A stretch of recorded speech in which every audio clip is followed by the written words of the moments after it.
2025 సంవత్సరం ఫిబ్రవరి నెల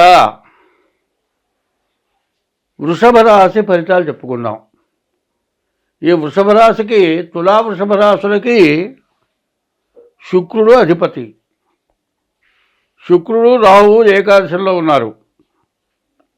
దీనివల్ల వచ్చే లాభం ఏమిటి? శుక్రుడు వల్ల శుక్రో వివాహ భాగ్యంచ భోగస్థానంచ వైభవం అని.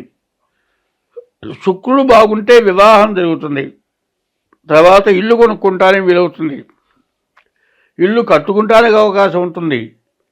ఇల్లు కట్టేవాళ్ళు కానీ, ఇల్లు కొనేవాళ్ళు కానీ, ఇల్లు అమ్మేవాళ్ళు కానీ, ఇంటికి సంబంధించినటువంటి సామాగ్రిను, ఇటుక, ఇసుక, సిమెంటు, వీటికి సంబంధించిన వ్యాపారాలు చేసేవాళ్ళకి కానీ బాగా కలిసి వస్తుంది.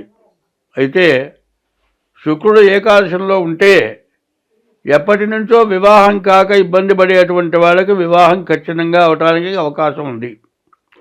వివాహం అవుతుంది. అయితే ఇప్పుడున్నటువంటి సమస్య పెద్ద సమస్య ఏమిటయా అంటే ఆడపిల్లలు తగ్గారు, మగపిల్లలు ఎక్కువ మంది అయినారు.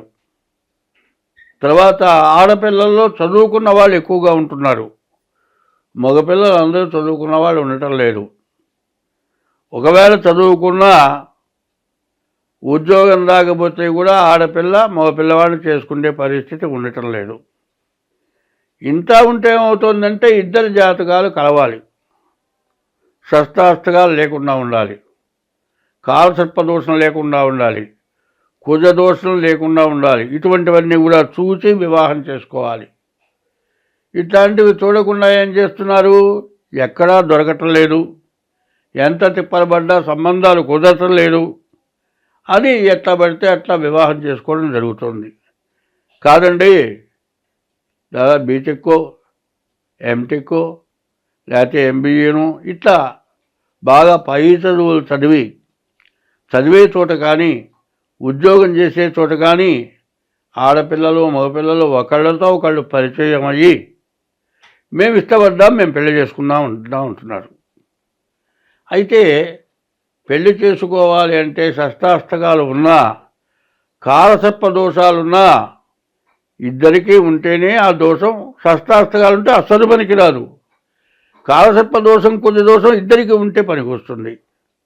అట్లాంటి దోషాలని తెలుసుకోకుండా తొందరపడి వివాహం చేసుకోవటం, వివాహం చేసుకున్న వెంటనే గొడవలు తయారు కావటం, కోర్టుకెక్కటం, డైవర్స్ కోసం ప్రయత్నం చేయటం, ఎన్నాళ్ళకు డైవర్స్ రాకపోవటం, మరి దీని గురించి రభస జరగటం.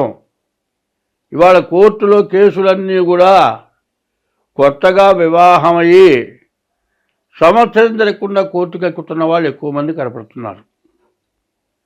అయితే ఇదంతా వాళ్ళని గురించి నేను విమర్శించడం లేదు. ఎందుకంటే చాలామంది మంచి మాట చెప్పేది వివరించి చెప్పడం జరుగుతోంది తప్పితే, ఏదైనా తొందరపడి చేసుకున్న వాళ్ళు మారటం కోసం చెబుతున్నాను తప్పితే ఎవరిని విమర్శించే ఉద్దేశంతో చెబుతున్నది మాత్రం కాదు. ఎందుకు అంటే శుక్రో వివాహ భాగ్యంచ భోగస్థానంచ వైభవము. నరుడికి 4 అంశాలు అన్నారు. మొట్టమొదటి అంశం ఏమిటయా అంటే చదువు. రెండో అంశం ఏంటయ్యా అంటే ఉద్యోగం. మూడో అంశం ఏంటయ్యా అంటే భార్య కావాలి. 4వ అంశ సంతానం కలగాలి. ఈ 4ంటికి మించి తగినటువంటి ఆదాయం ఉండాలి. ఇవన్నీ ఉన్నప్పుడే మానవుడి యొక్క జీవితం సక్రమంగా గడుస్తుంది. ఎట్లా? ముందు చదువు, తర్వాత ఉద్యోగం, ఉద్యోగం తర్వాత వివాహం. ముందు ఉద్యోగం రాకుండా వివాహం చేసుకోరా అంటే నా పెళ్ళానికి ఏ రకంగా అన్నం పెట్టమంటావని అడుగుతాడు. భార్యాభర్తల సమస్యలు కోర్టులో ఎక్కువగా ఉంటున్నాయి, పేరుకుపోతున్నాయి అని చెబుతున్నారు. ఇటువంటి వాటన్నిటికీ కూడా ఎవరంటే మనమే బాధ్యులము. ఎట్లా బాధ్యులం అంటే అత్తగారు కోడల మీద పెత్తనం చేయాలనుకోవటం అత్తగారికి ఉంటుంది. కోడలేమో నేను ఉద్యోగం చేస్తున్నా కాబట్టి నా ఇష్ట ప్రకారం జరగాలని కోడలకు ఉంటుంది. దీనివల్ల భర్త ఎవరిని ఏమీ చేయలేక మధ్యలో ఇరుసుకోబడతాడు. కాబట్టి శాస్త్రం ఉంది, కొడుకుని కొనే కోడలుంటే వద్దని అత్త ఉండదుట. కొడుకుని కనే కోడలుంటే వద్దని అత్త మాత్రం ఉండదు. అందువల్ల సంతానం కలగాలి, కుటుంబ వృద్ధి పొందాలి, మరి అందరూ బాగుండాలి, వాళ్ళ వంశం వృద్ధి పొందాలి అంటే ఎక్కడా ఎవరూ తొందరపాటు ఉండకూడదు. అయితే ఎంత చదువుకున్నా, ఎంత విద్య వచ్చినా, ఎంత ఉద్యోగం ఉన్నా, ఎంత ధనం ఉన్నా సమస్యలు లేని మానవులు మాత్రం ఎవరు లేరు. అయితే అటువంటి సమస్యను సర్దుకోవాలి. చివరికి ఏమవుతుంది, కోర్టుకు ఎక్కిన తర్వాత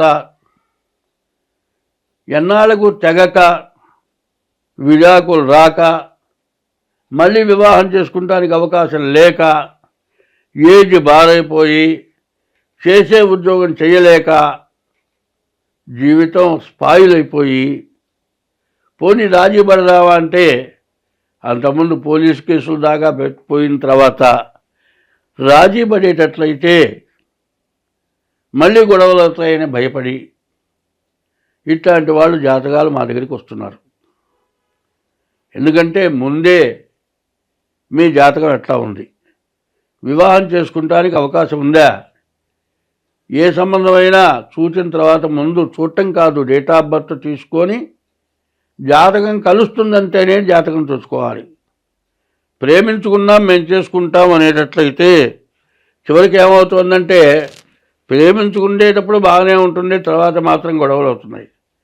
కాబట్టి వివాహం దగ్గర చాలా జాగ్రత్తగా ఉండాలి. తర్వాత కలుస్తుందా లేదా చూసి వివాహం చేసుకోవాలి. ఇటువంటి దోషాలు ఉన్నా మా దగ్గరికి వచ్చినట్లయితే ఆ జాతకాలు చూచి, జాతకాలు కలిసే యోగం ఉందా, ఇట్లాంటి సమస్యలుంటే రాజీ పడితే ముందు సమస్యలు లేకుండా ఉండటానికి మార్గం ఏమిటి, దానికి ఏమన్నా దోషాలుంటే ఉపశమనం ఉంటే చేయించడం, ఇట్లాంటివన్నీ కూడా మా దగ్గర చేయించడం జరుగుతుంది. ఎందుకంటే వివాహం కాక ఏజ్ బారైపోయి ఇక వివాహం కాదనుకునే వాళ్ళకు కూడా వివాహం జరిగింది, వివాహం అయిన తర్వాత సమస్యలున్న వాళ్ళకు కూడా వివాహంకి చేయటానికి తగినటువంటి దోషాలని నివృత్తి చేసి వివాహం అనేది మా దగ్గరకు వచ్చిన వాళ్ళకి చాలామందికి వివాహం జరిగింది. కాబట్టి ఇంత వివరంగా ఎందుకు చెబుతూ ఉన్నానంటే ముందు వివాహం చేసుకునేటప్పుడే జాగ్రత్తలు వహించాలి. అట్లా జాగ్రత్త వహించి వివాహం చేసుకోవాలి. కాదండి ఎవరో చెప్పారు అంటే వాళ్ళు పూర్తిగా సరిగా ఆలోచించకుండా చెప్పిన వాళ్ళు కావచ్చు, మీరు తెలిసి తెలియని వాళ్ళ దగ్గరికి పోయి అడిగి ఉండొచ్చు, కాదు ఏదో బ్రాహ్మణుడు చెబుతాడు ఆయన తెలుసు అనుకుంటారు, ఏదో కొంతమంది సరిగా తెలిసి తెలియ చెప్పడం వల్ల కానీ మీరు పొరపాటు పడి ఉండొచ్చు. ఏదైనా సమస్య వస్తే సమస్యను పెద్దది చేసుకోబాకండి, గొడవలు పెట్టుకోబాకండి, ఇంటికి వచ్చిన కోడల్ని బయటికి పోయే పరిస్థితి తీసుకురాబాకండి. ఒకటి మాత్రం బాగా గుర్తు పెట్టుకోవాలి, తల్లిదండ్రులు ఆడపిల్లల్ని కనీసం 20 ఏళ్ళు 25 ఏళ్ళు పెంచుతారు. మిగతా 75 ఏళ్ళు ఎక్కడుంటుంది, ఈ పిల్ల అత్తగారింటో ఉంటుంది. తల్లిదండ్రులని అన్నదమ్ములని అందరినీ వదులుకొని వచ్చేస్తుంది.